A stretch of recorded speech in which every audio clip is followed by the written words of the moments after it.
જૂનાગઢના ભેસાણ તાલુકાના ચુડા ગામે રામનવમીની ભવ્ય રીતે આયોજન કરવામાં આવ્યું હતું। ભેસાણ તાલુકાના ચુડા ગામે દર વર્ષની જેમ આ વર્ષે પણ રામનવમીનું ભવ્ય આયોજન કરવામાં આવ્યું। આ તકે ગામના તમામ જ્ઞાતિના લોકો દ્વારા ભગવાન શ્રી રામચંદ્રજીની શોભાયાત્રા ઢોલ અને ડીજેના તાલ સાથે કાઢવામાં આવી હતી। શોભાયાત્રા નાની પાર્ટી રામજી મંદિર થઈ લઈને ચુડા ગામની મેઇન બજાર તેમજ મુખ્ય માર્ગો પર કાઢવામાં આવી હતી। ગામના તમામ લોકો શોભાયાત્રામાં જોડાયા હતા। સાથે ગરમીનું વાતાવરણ હોવાથી શોભાયાત્રાના રૂટ પદાર્થશ્રીઓ દ્વારા ઠંડા પાણી તેમજ શરબતની વ્યવસ્થા કરવામાં આવી હતી। ખાસ કરીને મુસ્લિમ સમાજના યુવા આગેવાન ઇમરાનભાઈ ભુવર દ્વારા તમામ શોભાયાત્રામાં જોડાયેલા લોકોને શરબત પીવડાવવામાં આવ્યું। હિન્દુ તેમજ મુસ્લિમ સમાજનું એકતાનું ઉદાહરણ પૂરું પાડ્યું હતું। મુસ્લિમ સમાજના યુવાનો પણ શોભાયાત્રામાં જોડાયા હતા। ભગવાન શ્રી રામચંદ્રજીના આશીર્વાદ લીધા ખૂબ જ ખુશીની લાગણી વ્યક્ત કરી હતી। છેલ્લા 3 દિવસથી નાની પાર્ટી રામજી મંદિર ખાતે રાત્રિના ભજન કીર્તન અને હનુમાન ચાલીસાનું આયોજન કરવામાં આવ્યું હતું।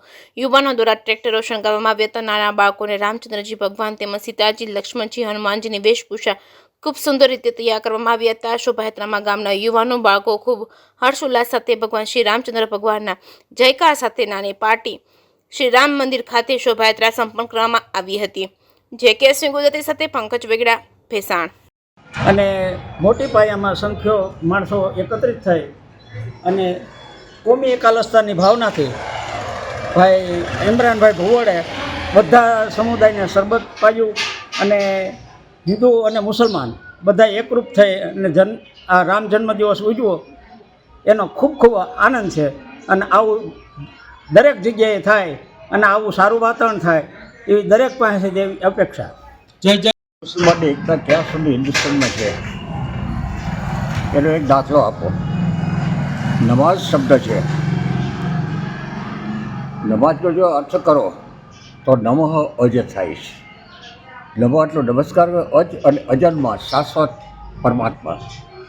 અને હિન્દુસ્તાન સિવાય બી ક્યાંય નમાઝ શબ્દ વપરાતો નથી। અને આ જે એકતા પહેલેથી બતાવે છે। હા ભાઈ, મારે શું કરવું પડ્યું? એક બોલવી બોલ્યા જજ કદાચ હિન્દુને સારું લગાડો બોલતા લાગે ને, અને બે બીજા બોલવું એની એણે જ અર્થ કર્યું।